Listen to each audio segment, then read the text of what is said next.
The name of the game is persistence, dedication, consistent motivation, resistance to stagnation and information, distributed free to the entire population, no hesitation, making it public, no privatization from corporations. This is for the warriors, truth seekers and truth speakers, bullshit proof. I'll send a salute for your speakers. Calling the warriors, the ones who stand in infinity, loaded up and ready to die. This is a call for the warriors. Believe me when I say we have a difficult time ahead of us. But if we are to be prepared for it, we must first shed our fear of it. Let's do this.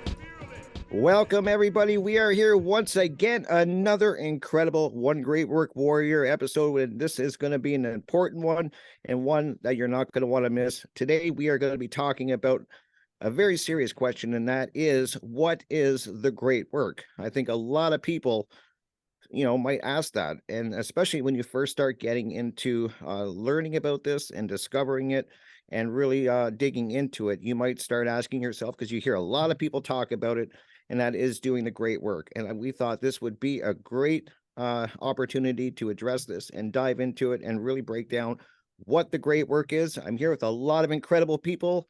We got all the usual people here. We got Jerry, we got Chris, we got Brandon, we got Derek, and who am I missing? So I'm missing somebody here. I know I am. Jim. There we go. Sorry about that, Jim. So anyways, let's dive into this. Chris, let's kick it off with you. Let's dive in. What is the great work? All right. Thanks, Rick. Thanks for being the intro, man. It's good to be here with you guys. It's pretty simple, but what's interesting is I never really heard that term, the one great work, until I came across whatonearthishappening.com with Mark Passio. And now we're all part of this one great work team.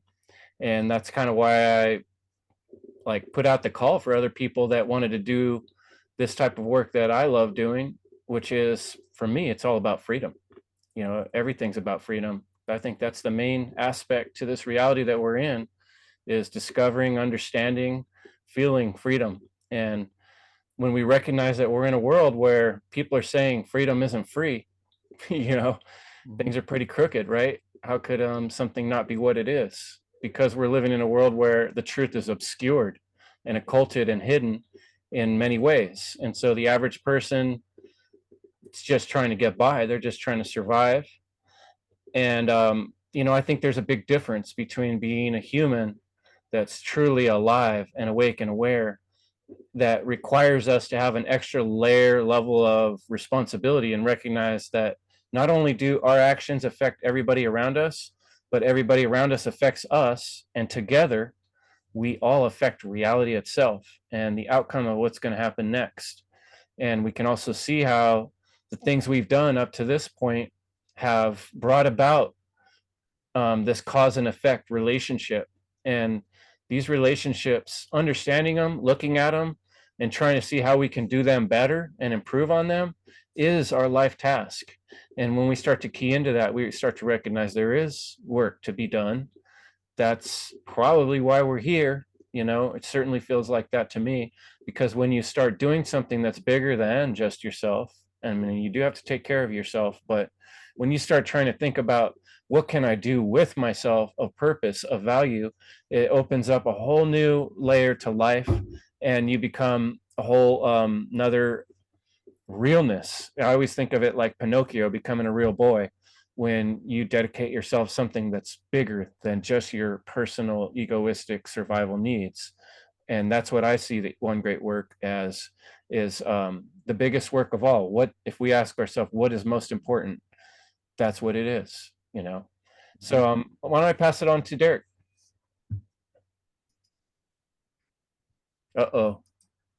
Derek's muted for some reason. Muted. Let me switch it. It was working before. Hopefully we get him back. All right. Well, damn gremlins. We'll switch it back out for a second here and see if we can figure out what's going on with The damn tech gremlins, man. Them tech gremlins. Jim, you ready to jump in? You got something? Sure. Yeah. So yeah, just like you were saying, Chris, I never heard about the great work and that until I discovered Mark Passio, and yeah, just finished watching his presentation about technology and that, and how he gets into the really spreading the message is the most important thing. And so, but what's the message? Is about objective morality and natural law. Um, so when I think about it, it's like, in the most recent years, like say the last decade, I started to realize I'm here for a reason and trying to figure all that out. I think like everyone's here for a reason. And to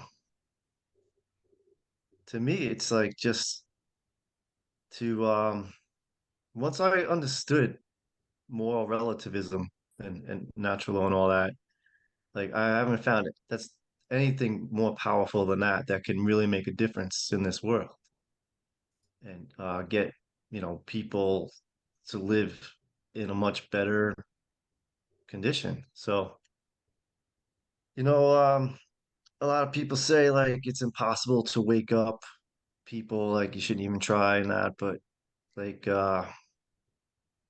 if you think about Thomas Paine and Common Sense and what that book was able to do, it was able to help wake up the masses. And he was one person. And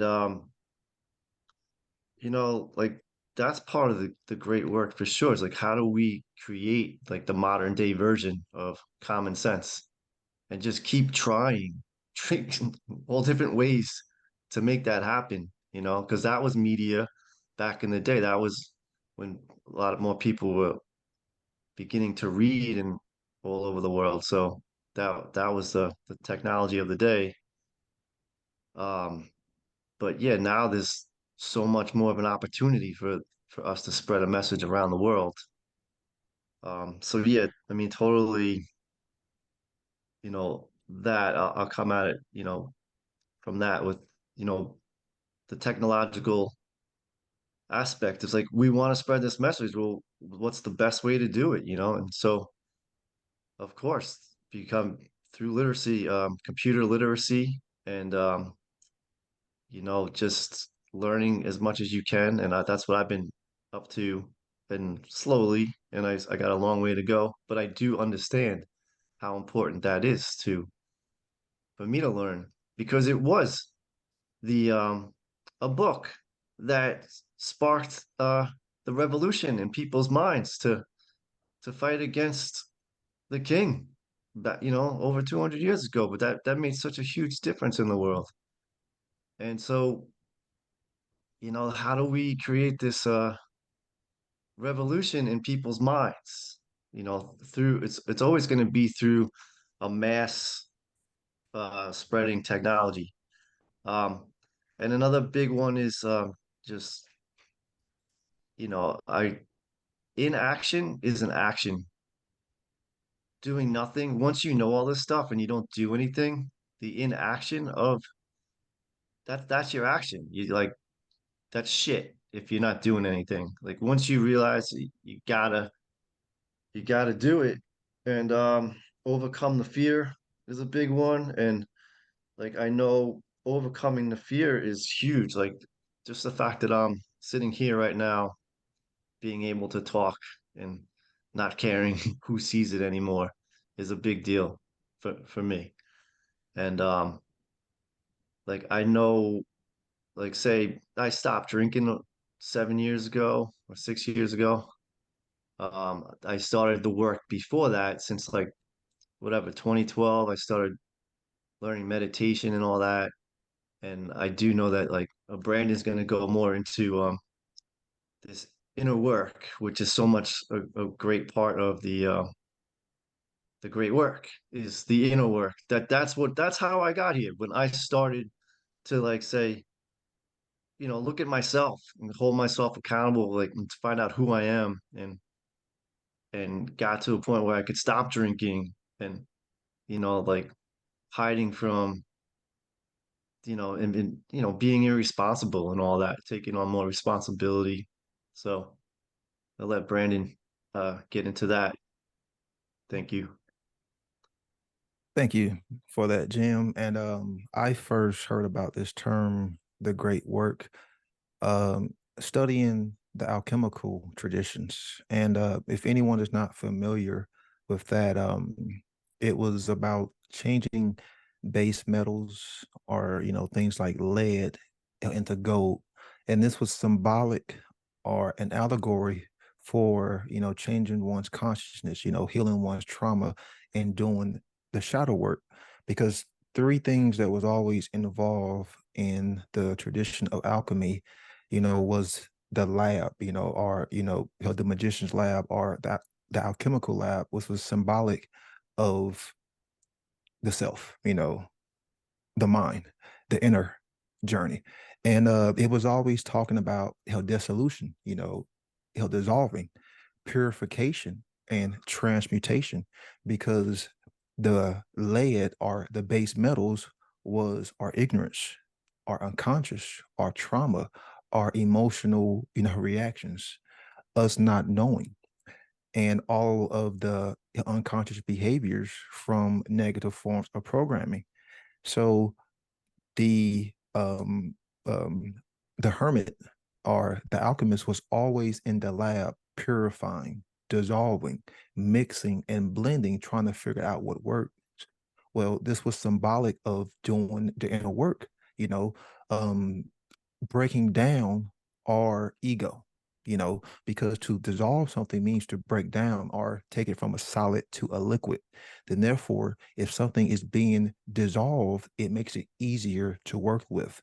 Then, therefore, when it came to purification, because we do have to use a form of filtration, to weed out certain behaviors, to weed out certain forms of negative influence, to weed out bad behaviors or immoral behaviors, and to also weed out emotional attachments from an egoic standpoint. That was all the things that the alchemical tradition would talk about, weeding out certain behaviors, and coming to understand, like, yes, trauma is real and we have all have been traumatized, but you can learn to heal. And then that's when you had the transmutation, part, is even though you may have been wounded, even though you may have been fractured, you know, the human mind has a lot of plasticity to it. So, so it can bounce back, it can be stretched, it can be remolded. So we needed this form of, transmutation, and have that ego death to be reborn hell again in the realm of the self, in the realm of light, in the realm of knowledge, in the, in the understanding of natural law. So that's where they got the term gold, because gold was always symbolic and representative of the most high, hell, the sun. And lead was always, symbolic of low states of vibration, low states of consciousness, base consciousness, ignorance. So the hermit or the alchemist would spend years and years in his laboratory, hence going deeper and deeper into the self to understand, to dissolve, to purify, and to transmutate his own inner vision, his own self. And that's really where the great work starts. Keyword is starts, because you have to do the inner work, start the inner work, and dissolve your own worldviews, dissolve, your egoic attachments, and then start to purify and transmute. Because if we don't do that, then we'll always be stuck and reverting back to whatever form of unconscious or subconscious programming. Then, therefore, once we have that true transmutation, that second birth, we can really grasp that philosopher's stone. Because in the alchemical tradition, the highest point was grasping that alchemical I'm sorry, that philosopher's stone. And that was basically when you had the masculine and the feminine in the alchemical wedding, merged in this integration, merged in this harmonious, form of being. And some people have symbolically have represented that, with the conscious and the unconscious. Some people have symbolically represented that with the left and right, hemisphere. And and I see it as all of the above. You know, you have the masculine force which penetrates, and you have the feminine force, you know, which receives. These two forces exist in all things. So instead of being in a schism, we have to, you know, heal that division. And that's what the alchemical tradition was trying to teach people, you know. So in the grasping of that philosopher's stone, that was when one had truly done the great work, because then they can push that knowledge outwardly and start to educate others. So I'm gonna push it back to Derek, and you know, hopefully his audio is working. Is Derek there?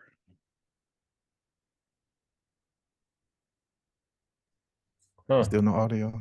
Ah, Them gremlins, man. Them they tech are. It was gremlins. working perfect. You know, I was kind of impressed. I looked up, but right before the meeting, I looked up one great work on the internet just to see, you know, if anything would come up. And you know, you find the One Great Work Network, which is awesome.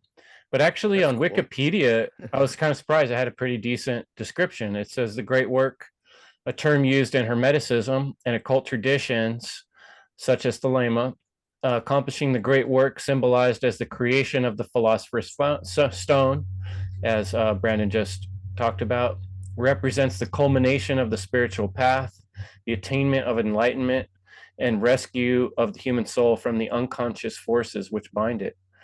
The great work signifies the spiritual path towards self-transcendence in its entirety. This is the process of bringing unconscious complexes into the conscious awareness in order to integrate them back into oneself. Pretty good for That's cool. Wikipedia, I gotta say. Yeah. Wow. I I'm didn't surprised. expect that, you know.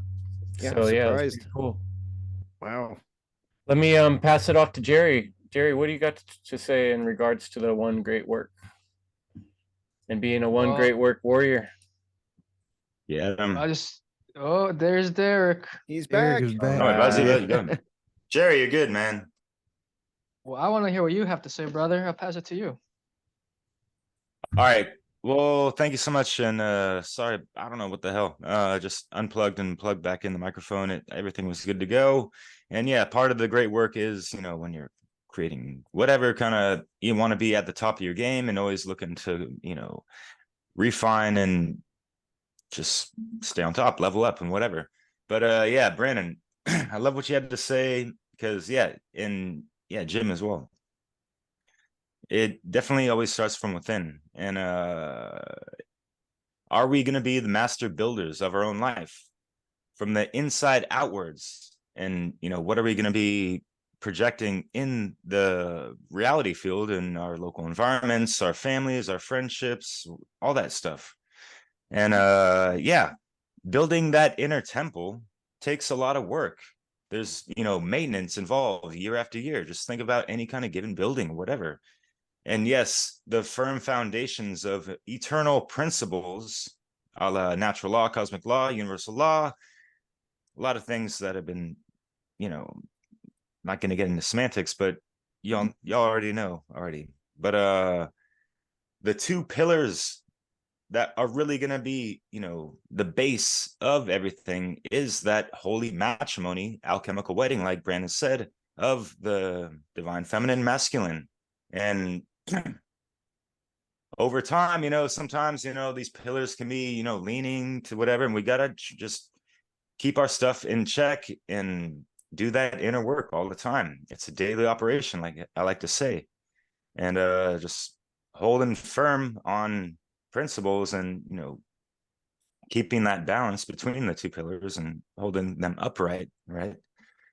Because yeah, I brought this subject up, and yeah, one great work warriors, and like people might be like, well, what these guys about, like, you know, all this stuff, and like what kind of work is so great about them, or what, you know, like people can make up whatever they want to in their minds if they're not familiar with certain concepts. So I thought that you know, talking about the great work would be, you know, and y'all already, you know, kind of confirmed that, yeah, oh shit, we should have done that towards the beginning, but you know, it's all good. And the first segment was great. You know, what is a right? You know, because if we don't know what our rights are, you know, like someone else is going to be taking advantage of our rights, in a sense. Kind of like if we don't have control of our mind, then someone else might be manipulating it. And that is why part of that great work is always founded on the first cosmic principle of mentalism. So getting your right state of mind all the time, that's key. And just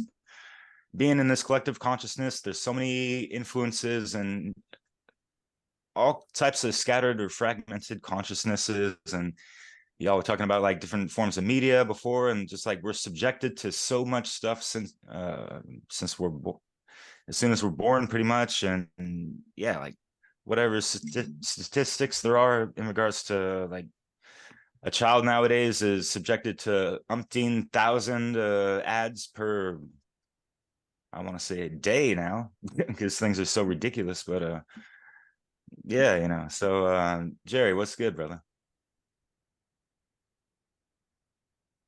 Yeah, pretty fucking ridiculous, these ads. I swear to God, dude. Like, I'm gonna count them one day, but it's up there. But I have to say I love what everybody said, what Brandon said, and I'm just thinking of that. What do you call it? The distilling. Like, I just think of myself. I'm constantly distilling with information, like a moral relativist, like his point of view, and I have to consider what he's saying. So I consider that the distillation process. But at the end, like, we get the gold, and that makes us better. So yeah, I know you wanted me to talk about my time in the military, Chris. I don't know how that fits into this, but yeah, I think what everybody else said are fundamentals, and then maybe we can talk about the output, the reaching others. So yeah, I'll just leave it there for I now. just thought that was such cool alchemy right there of you, you know, kind of going from one extreme to the other. Being like, from my story, I was working at the courthouse when I started listening to Mark Passio's work, and it was so extreme, like I couldn't be there anymore. And that was kind of what I was getting from you when we first started communicating, is like you were still stuck inside of this military and seeing everything going around you and realizing, hey, this isn't me anymore, you know? And you had to take some steps, right, to get yourself in a different scenario. How do you, I mean, that's a big change, right? Oh yeah, I feel like you when you were in the courthouse. I mean, I still, because I have like a tattoo with the government. It's essentially a government tattoo, and I got it because I wanted to honor my father and my grandfather because they have the same one. So I said, you know, as a tradition, and since I'm in the military, it's like symbolic. But now I'm like, shit, bro, I have to fucking, you know, deal with this. You know, lesson learned. But I definitely feel better now that I'm out the military. So take that as you wish, man. Yeah, Uh, thanks for sharing That's that. huge. Yeah, that's I huge. think that's the real stuff that people, you know, have to go through, is changing their life in real ways, Yeah. right? Yeah. Very Rick, you cool. want to pop in next? Sure. Yeah. You guys all make amazing points, by the way, and stuff that I'm really going to be thinking about. And when I think about the great work, for me, I always think of the part that people probably fear the most and run away from the most, and that is, we've kind of touched on it. That's the inner work, the shadow work. And to me, that's the foundation I think most people are lacking. I think it's something that people fear doing, is really examining them themselves, and that was huge for me. And it was a game changer, and it was what I needed to do in order to continue forward. I had to really dig deep and look inside and really address things and get brutally honest and you know, start recognizing and addressing these traumas, whether they were big or small. We all have them, whether, you know, and I'm not saying they're all the same. People have bigger ones, smaller ones, but they're there, and they are definitely affecting you whether you realize it or not. They were for me, and you know, kind of playing in the subconscious. And it's something that I check in with constantly. I mean, it's not a one and done. That's another thing I think people don't realize, is that it is work. You are, it's like I'm constantly checking in with myself and working on myself and taking time to really get to know myself. And that's a part that I know people fear. I talk to people and they think that they think that everyone else is a problem. None of it's their problem, what's going on. And they think everything is perfect. But their lives don't reflect that in any way, but that's where they're at. And they just don't want to do that really deep soul searching. And I think I really do believe that's the foundation it was for me that really launched everything. And what's crazy is that, people like they see how crazy the world is. They see the things going wrong and they can describe everything that's going on, but they don't realize that, it's us individuals that are creating this reality. It's an echo of what we've created. And so if you haven't done the shadow work, you haven't done the hard work on yourself and started gaining the knowledge of even knowing simple things of what a right is. There's people that can't even answer that question. And then if you don't know objective morality, you don't know principles, of course what's gonna manifest. If you're not, those aren't your guides and that's not your anchor, you're gonna get what we're creating right now, what we're seeing right now, which to me is just, it's crazy chaos and the people are everywhere. And so I think it's so important to do that work. And then once you do that work, then it doesn't end there. It's a constant work. And then for me, the big side was the tech side. A couple years ago, I was saying before we recorded, I had a cell phone. That was it. I had nothing. And I knew nothing about a computer. I didn't even have a computer, to be honest. That was a big learning curve for me that I was scared of. I really feared tech because I was so out of sync with it. I had my phone, that was it. But people were telling me if I want to start doing a podcast, I got to learn OBS and I got to get cameras and it was overwhelming. But slowly I chipped away at it. I started, learning. That's where you have to start. You have to you got to put a foot forward and just start going. And so, believe it or not, it's not as hard as you think. There's a lot of learning involved and there's a lot of things that are overwhelming at times, but it's doable. And I'm an example of that because I truly did fear tech. It was something that I dreaded. I didn't think I could do it. And so I think that's so important. I think people need to really, when I think of the great work, I really think people need to do the work on themselves. I think that is what people are missing, as I said before. And once you start learning this and start really getting it, I think it's your responsibility to put it out there to people in whatever form you want. It doesn't have to be a podcast or a show or anything. There's music, there's dance, poetry, art. There's so many different ways. So I just think that that's what the great work is for me. Great points, Rick. Because before I move on to my second point, I forgot to mention that, the alchemists always talked about how the great work was a very hard, laborious thing because it was a lifelong, journey.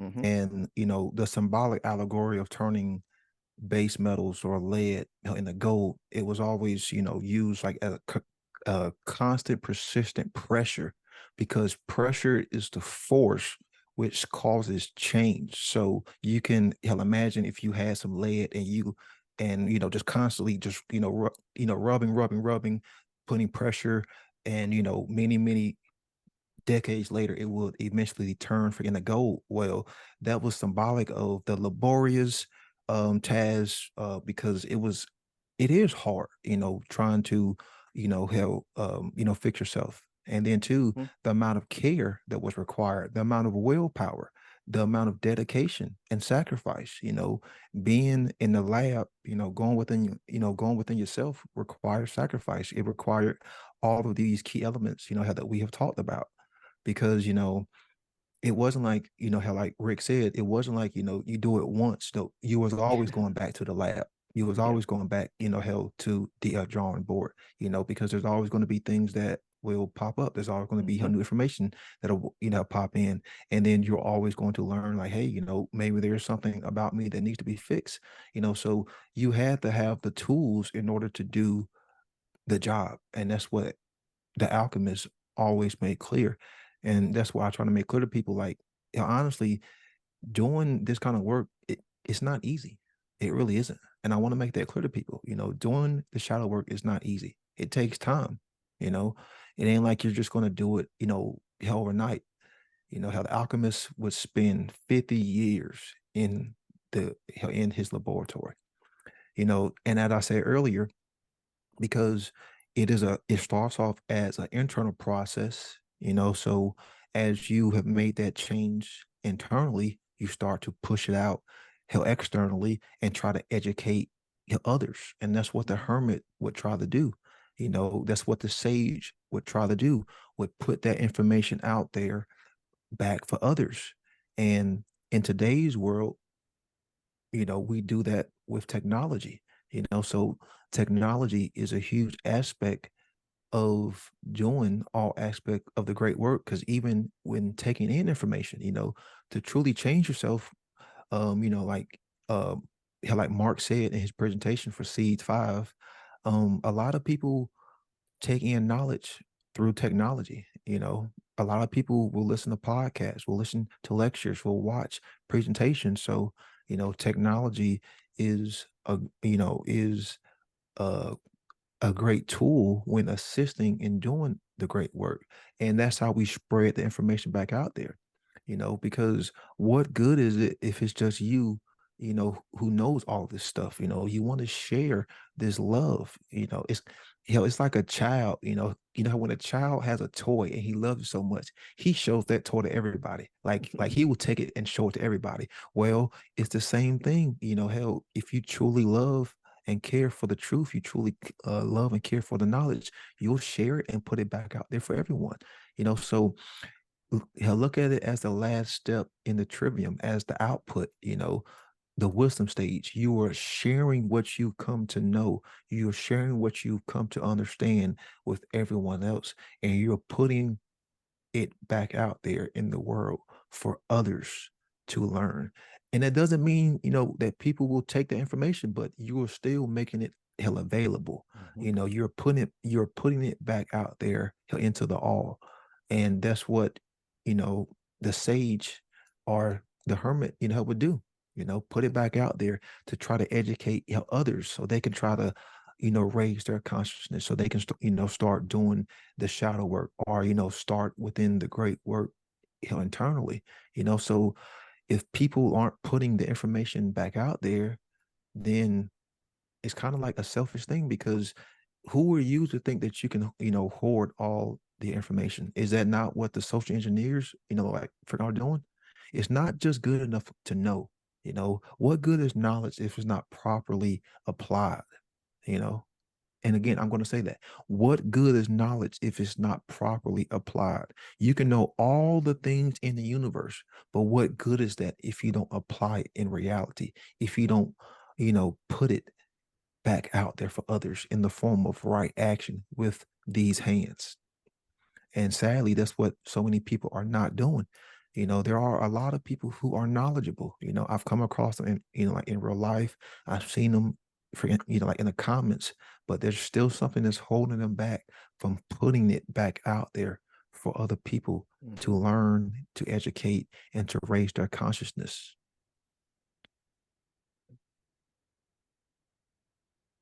Yeah, you made me think of something, Brandon. Like recently, a couple of friends of mine been talking about like some of the posts that I made, and I asked them, I was like, "Do you like really understand what I'm talking about?" Like, and they do say that they understand it, but then they're like telling me that people aren't ready to hear it, and that's what I think is really part of the great work is even though people aren't ready to hear it, you just keep saying it anyway. Great point. And Yeah. like, but yeah, it's upsetting, like you're saying, because now some of my friends they do understand it, but they're just gonna say no one wants to hear it and say like that's disappointing that they're not willing to, process it and then start thinking about, spreading the word themselves. And these are people who have been doing inner work. So, but Yeah. like maybe, they're not there yet, but I'll just keep saying it and then maybe it'll get through to them or um that's When people just say that, it almost Derek, yeah, seems like tell me. an excuse or a cop out, though. It's like, oh, they're not ready to hear it. Well, it's like, Agreed. do you have that Yeah. fire lit within you to, be like, hey, ready or not, mother lovers, I'm gonna say it whether you're ready for it or not. I'm gonna try to dial it down or try to, put it into some kind of framework that you can understand it. Like if you really truly understand and have integrated the information and apply it like Brandon is saying, like you apply it through your rhetoric, the art of persuasion, how you craft your words towards certain people. You have to understand your fucking audience and the people that you're around sometimes too. So people that are saying like, oh, I want to say so much, but they're not ready for it. It's like, it's 2023. What the fuck you think is going on? You know, like it's been past yesteryear that, you know, like everyone should have been raising their fucking voice at whatever level they're at and be humble with it, you know, and like understand that people aren't going to get it right away. Don't be so like, you know, take it as a grain of sand or salt, you know, every interaction you have, like on a daily basis. I see people at work. I try to like integrate little things of just like encouragement, empowerment and stuff. It doesn't have to be this fucking red pilling people all the fucking time. Like you don't have to fucking, you know, have that approach with people. There's other ways that people are going to resonate with certain aspects of the truth or the great work or hermetic principles. And then you can get into how government is fucking slavery and how we're not the sovereign beings that we really should be, and how, you know, yeah, how things have been inverted, perverted, and yada yada. But yeah, Chris, what's good, man? We haven't heard much of you tonight, so yeah. You know, I love what you said about that Pinocchio stuff real quick, because, you know, like it's really about activating yourself, the real AI, an activated individual, the activated anima within oneself being animated, right? Because Pinocchio wasn't animated before, you know, whatever happened. Like, so yeah, I like that. Oh, that's a perfect lead in for what I want to say. And thanks, Derek, by the way, for bringing up this topic, because it's a great idea. And, you know, I was saying that, yeah, like we should have done this number one, but, you know, Brandon makes a good point too, that before you get to the one great work, you got to do the inner work. Otherwise, you're not going to be much good at this game of the one great work, because you're going to bleed out all your problems onto people or whatever, or it's going to be coming from an egotistical point of view. But Brandon was also talking about kids' toys, and when Derek earlier said the master builder, it got me thinking about that movie, the Lego movie. I don't know if you guys have seen that, but most movies out there I don't recommend watching because they're full of propaganda and you know, some bunch of bullshit. But the Lego movie has a good moral in it. And I came up with this word in some of my reading called somnambulistic. And what that is like sleepwalking. It's like living life, but you're not actually awake and aware. And I think what's really interesting thing about that Lego movie is it's like the head character, he's kind of this dumbass and he's kind of bungling his way through, what am I supposed to do? And, you know, like the wise guy saying like, you got to actually think of something that nobody thought of before. You know, they're actually telling him he has to use creativity, and that's what he has to do. You know, he has to learn how to use the Legos, you know, like make a circle into a wheel, you know, and that saves their life or whatever. It's just like using a little bit of imagination and creativity to kind of think around the problem. Every time I bring up these issues with people, like they get it on a certain level, like the taxes is stealing, like they're like, yeah, I get what you're saying, you know, but because they can't see from here to the finish line, and it seems like scary or unrealistic to go from where we're at now to a world where we're all self-responsible, then it can't happen because I can't imagine it. Therefore, well, let's just go with the shitty program we got now of cheating and stealing and raping one another, you know. But the back to the Lego movie, the point I really want to make about that, and it's the same point I made in my presentation, is imagination, having the ability to create and imagine. It has a lot to do with creation itself.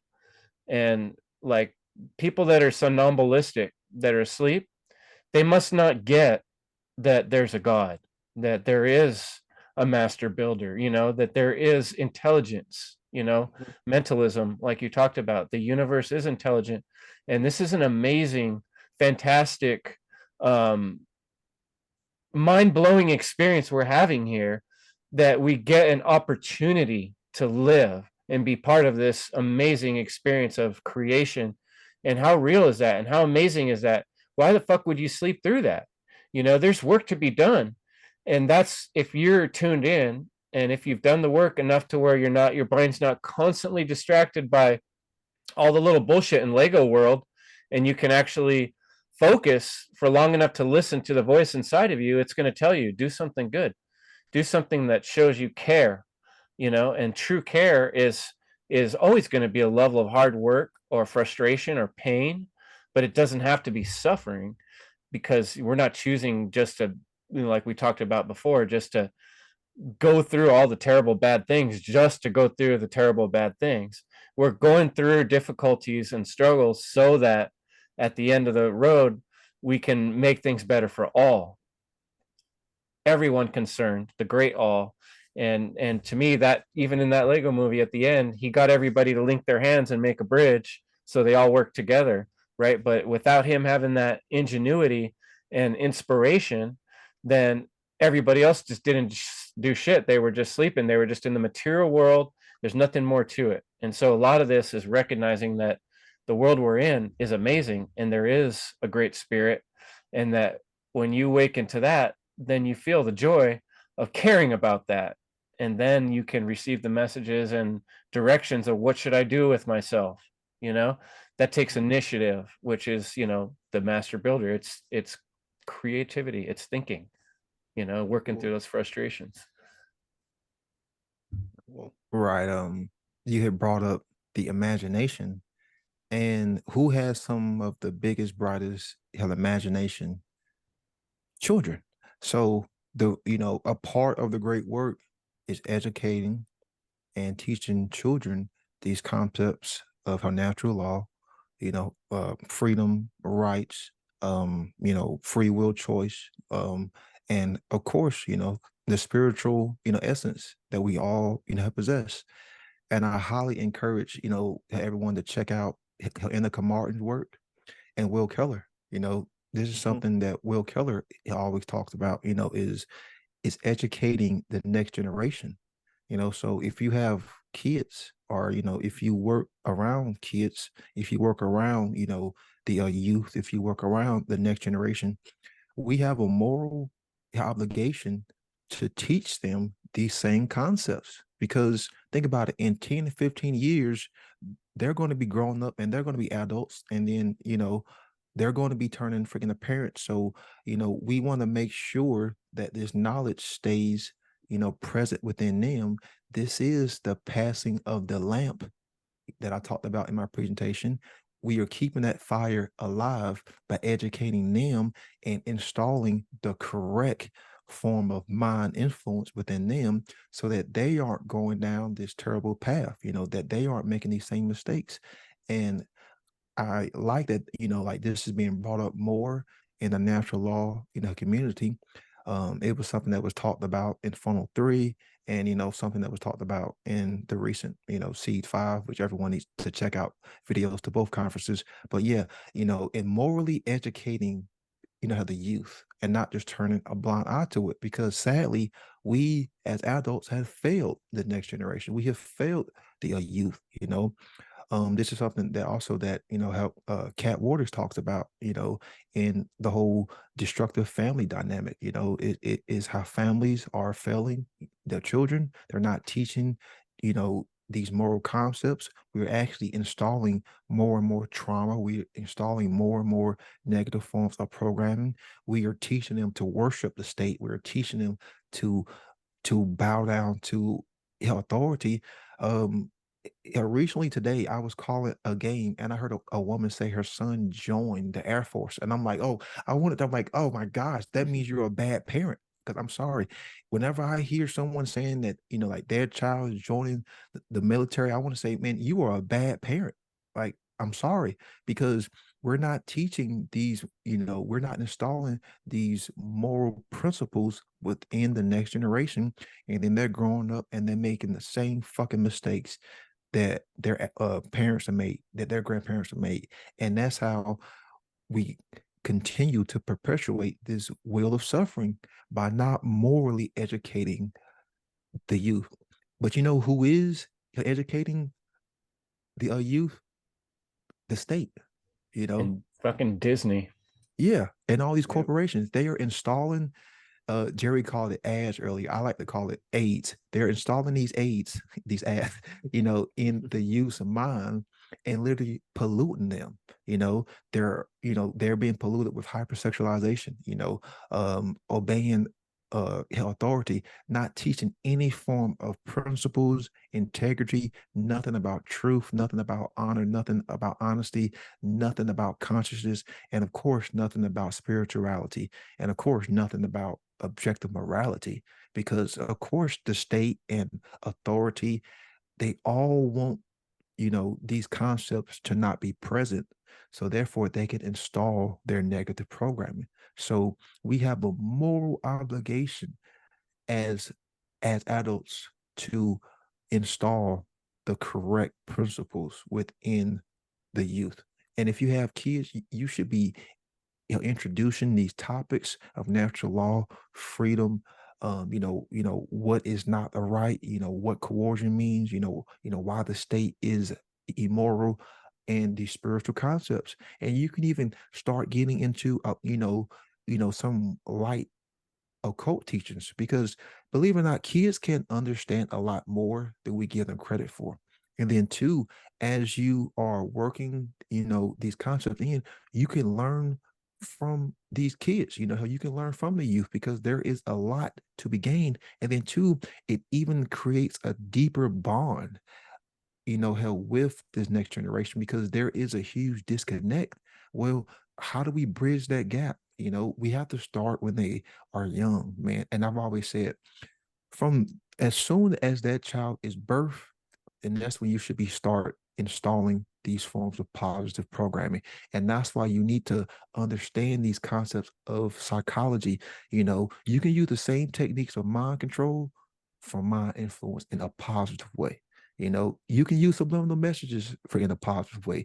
How you can have something just playing for in the background, get it installed for in their subconscious over and over and over. Use repetition, use symbols, use colors, use frequency, create an environment based on freedom, create an environment based on natural law. Hell, I wouldn't care if you had a whole bedroom set up and you just had natural law written all over the walls. Get that shit programmed into your child's mind. Get that shit programmed into your child's mind. Get that shit programmed into your child's subconscious, because and for years, that's all the child has is the subconscious mind. So why are we not taking advantage of it? Because the state is, these corporations are, Exactly. hell, Google is, hell, Disney is, hell, the Vatican is.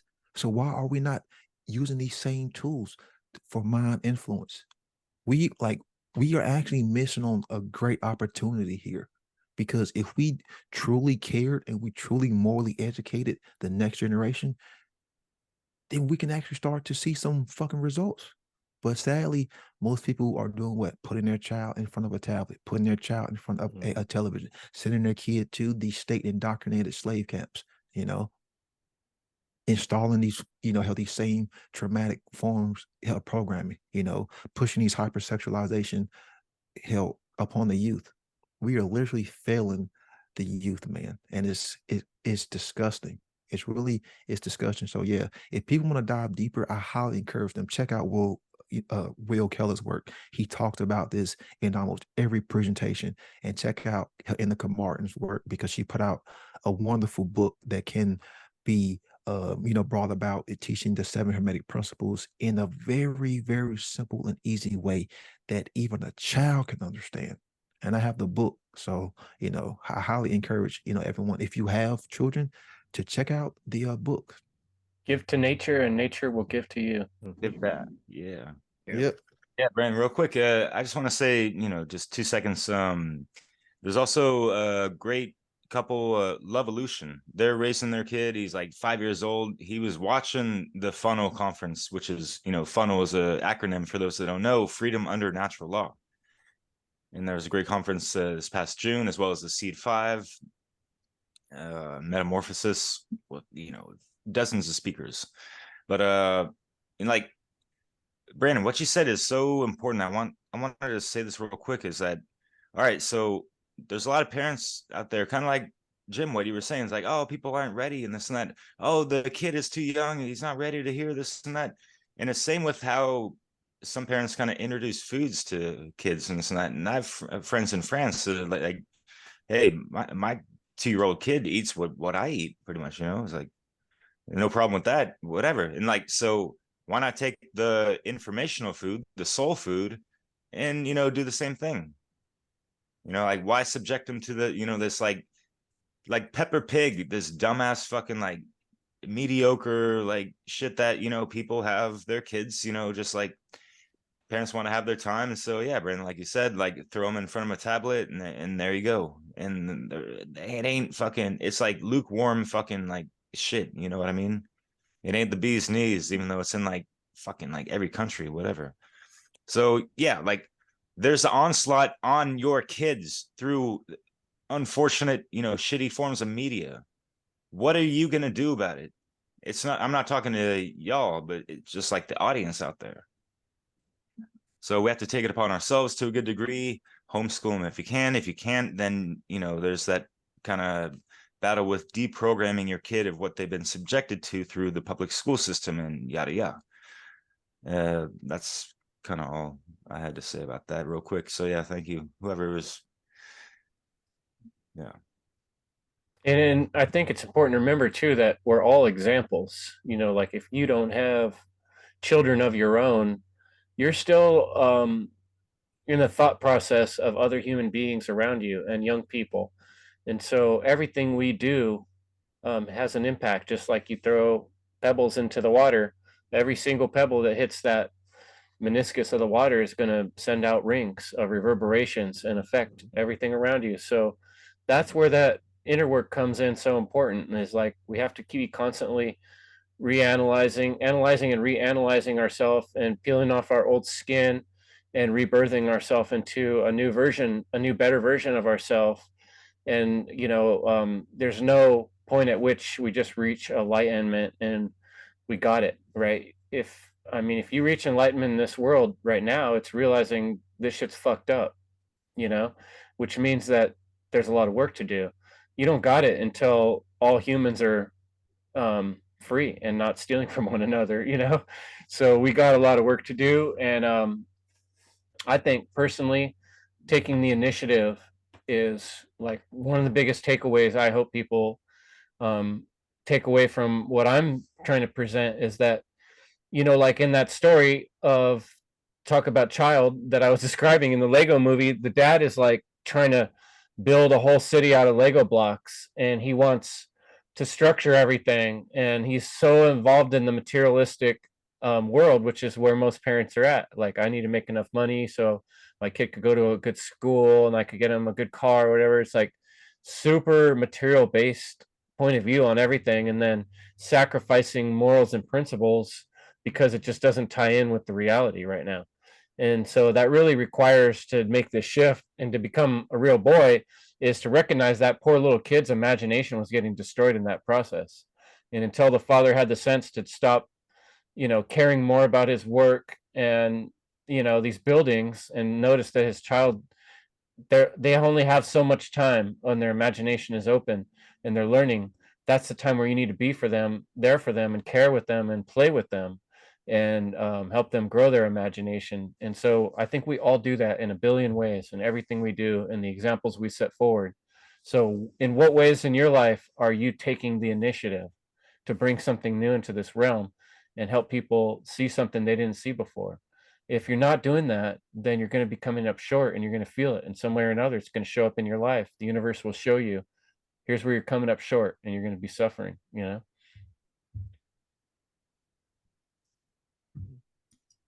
All right. Right. What other thoughts we got? Are we getting, did you get through the, you had a few points to make, Brandon. Do you have one more yet? Yeah, yeah, I've got one more. You know, and this is one that gets overlooked even more than the conscious parenting. Um, if you have a certain skill, if you have a certain, or you know, like you may be good at creating, you know, slides, or you know, creating thumbnails, or you may be good at video editing.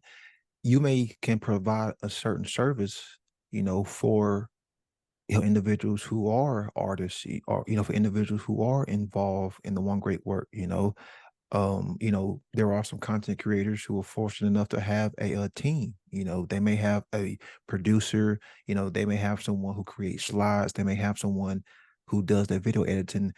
That's totally fine. because it takes the load off the individual, who is presenting. And all of those team members are involved in the great work, because it makes it so much easier, because many hands make light work, and if it's just one person trying to handle the load, it makes it so much harder, because there's going to be problems that will arise. So if you have a producer, if you have, someone who it's just helping you, with your live stream, then that's totally fine. And we need more of that, because, that's us coming together to work to make this message, more widespread. And then also too, you can help donate, you can help donate, help monetary, uh, you know, have monetary currency, or, you can donate technology, how you can reach out if you have a lot of technology, and a content creator who may be hell in need, then how you can, how you can donate that. These are certain things that the average individual can do to help assist in health of great work, because I mean, hell, let's be honest, you do need a level of understanding of this hardware. And as you progress, you want to step your game up, there is technology that is required. Of course, you got to have a laptop, or have desktop, you got to have a camera, have webcam, lights, have microphone headset, software. And as you progress, you want to, help get better at it. You can, if you start building AL Studio, like all of that shit costs money, and if there are donations, it's a free will exchange. The presenter is giving up their time and their effort to spread, this knowledge. And if anyone wants to donate, then it's an even exchange, because they are giving up their monetary, possessions that they work hard for, in a free will acceptance, or they are, giving off a piece of technology in the free will acceptance. So you have that even exchange based on free will. These are things that get, overlooked as far as doing the great work, because honestly, content creation may not be for everybody. Well, if you are one of those individuals, then try reaching out to a content creator, say, hey, I may be good at organization.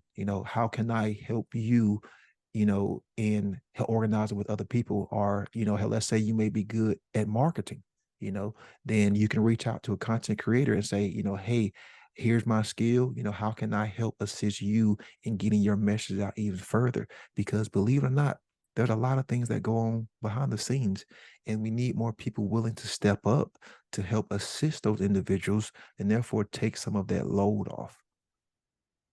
So that was my last point that I wanted to make, because in the future, I hope that I could, help produce or help others, have live stream their work. That's something that I'm really going to look into. So, not only will I still be creating content, but I can help, others and assist others in producing and pushing out their content in, even further. Yeah, in the modern day, like you were talking about before, they had, at one time people were passing around books or flyers. In the modern day, we have the internet, we have media, we got, you can be a master of sound, a master technician of running webinars, and all these type of things is a modern day swords and weapons of truth, right? Like, how are you going to get that message out, just out there yelling with a speakerphone, compared to what you can do online? So, I like what Rick was saying too. For me, it's been a hell of a battle. I was a carpenter. I didn't like computer stuff. That's what I called it, computer stuff, But I realized, like, in my field of construction and carpentry, if you don't get the tools, then you don't get the job. When they're looking for the guy to frame the wall, they're looking for the guy that has a framing gun. You know what I mean? And if you're not that guy, then you know what I mean? So you got to learn how to not only get the tools, learn how to use the tools, and then practice using them until you can do it with some skill and technique, which, it's a learning curve. And, if you've watched my work, you've seen a lot of those mistakes. Mine too. But, we're coming along, right? Yeah. It's all about growth. It's all about growth. Absolutely. And what else is the one great work but growth, right? Mm-hmm. Yeah. Jerry, any last points? Jim? Anybody want to jump in? I definitely wanted to finish my notes real quick. I mean, yeah, growth and evolution, not devolution or what involution, whatever, right? And how can we get, what Jim was saying in the beginning, like common sense, which is kind of like the breakdown of the etymological term of consciousness. How can we get people more on the proper frequency and wavelength and common sense of higher consciousness, cosmic consciousness? And yeah, it has to start at the individual level, taking it back to the law of correspondence, right? So when we take it from the micro on the individual level, and it's just like influencing little pockets here and there, thinking of like grassroots movements and this and that, and how things can just, well up in certain areas, and like think about the 100 monkey effect or whatever. So as far as I'm concerned, yeah, it's like all about, making your inner content great before the outer content, whatever you're creating in the outer world, is going to be great. Kind of like how that slogan of, oh, like, make America great again, when there's so many people shouting that term that lack greatness within themselves and waiting for a fucking savior or some shit like that. That's not how this shit fucking works. All right. So yeah, it's like, oh, there's so much work going on, like, oh, like, why you gotta be working so hard and shit, like, and it's just a fucking word, work. And like, I don't even take it as like, oh, like an arduous thing, because I've kind of got over that hump of really just doing so much, almost like to a point of like biospiritual regenesis, and like having that cosmic apology, and like recognizing all my faults and all this stuff. And like, people talk about like at the end of their death, like having that flash back of their life and yada yada. Well, I had that like a dozen years ago, and that completely made a fucking frequency shift in my life. And I just like got attuned to natural law kind of naturally, because that's kind of more or less our natural state if shit isn't all fucked up and perverted and inverted, since fucking eons. So yeah, like on a daily basis, I don't see these things as like, oh, it's like work, and like, how, do your chores and this and that. We're programmed as kids, like, like, oh, I gotta do this and this and that. I just think like, all right, this is what has to be done, on to the next, because there's always going to be something else. There's no fucking arrival point here. Like, people cannot rest on their fucking laurels in this, pretty dark fucking hour that we're in. There's a lot of fucking, things to be done. I'm not going to say work to be done, because just kidding. So yeah, Brandon, like you said, we're trying to turn that base level lead consciousness into gold. And sometimes, over time, you put things on the shelf and they collect dust, right? We gotta maintain and polish that shit every once in a while, right? So yeah, there's virtue signaling in a lot of camps, including the truth seeking speaking communities, where even words like the great work is a fucking almost like a buzzword, and people give lip service to that. And this is not what this is about. This is real life fucking shit on a daily basis. And we all need to, be humbled every now and then. We all need to hold accountability within ourselves and try to bring forth the best version of ourselves as possible. Having that pure, clear vessel to be an instrument of truth, and just, a stellar fucking personality and someone to look up to, like you're saying, for the youth, right? So there's a lot of things to be considered. Tending the fires within, you got to have that fucking spark first and fucking foremost, which is why sometimes I'd like to speak like this, to kind of light a fire up people's fucking asses, whatever. sometimes you have to bring that fire, especially if you're a fire sign. And if you're a fire sign like Brandon with the Aries and all that good shit that he carries, and Jerry as well, that rhymes too, hey.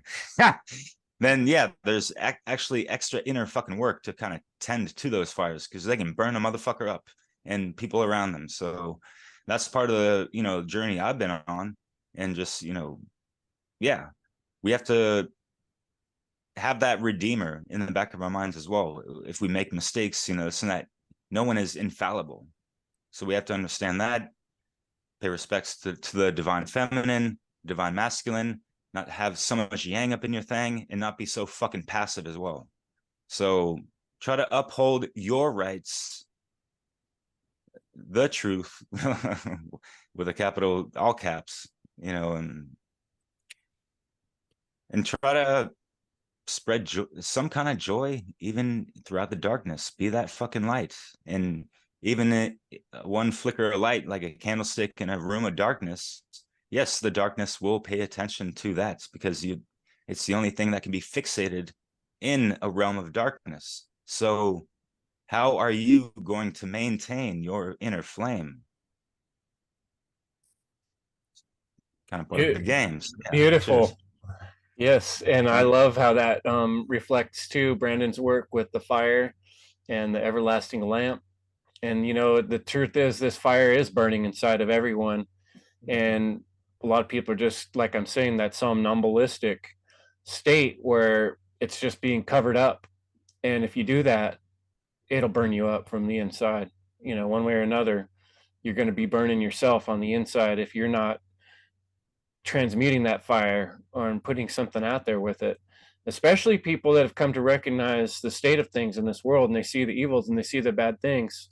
I know everyone who's gone through this learning process of the conspiratorial type work that we wind up having to look into on this journey, it can be damaging to the self if you don't do anything with it. If you just let it bounce around inside of yourself, it's like that. It's like you were saying, it's a fire that's burning, but it's got nowhere to go except burn inside of you. So the key to letting that out is to initiate, you know, your hands, like Brandon says, and do something with them, like, you know, and get that fire, use that fire as fuel to try to make a difference. Not just try, but do make a difference. So I think we'll end it there unless one of you brave gentlemen want to jump in one last time. I Just think everything was covered. Great yeah. talk. You know, Amazing.